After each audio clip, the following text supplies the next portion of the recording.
Humentong patnubay at gabay ng magulang ang kailangan. Maaaring may masiselang tema, lengguwahe, karahasan, sexual, horror o droga na hindi angkop sa mga bata.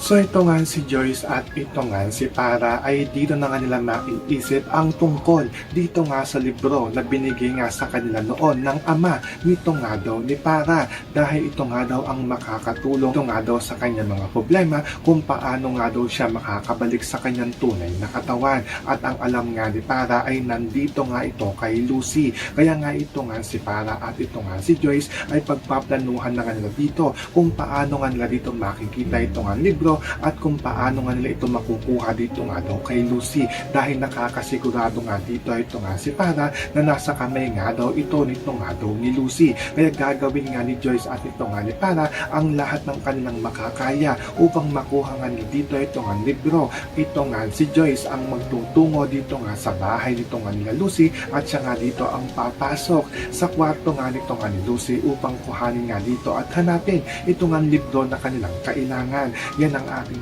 pakakaabangan nga natin dito kung magtatagumpay nga ba ito nga si Para at ito nga si Joyce na makita nga nila dito ito nga libro. Yan ang ating mga pakakatutukan at pakakaabangan dito nga lang sa Stolen Line.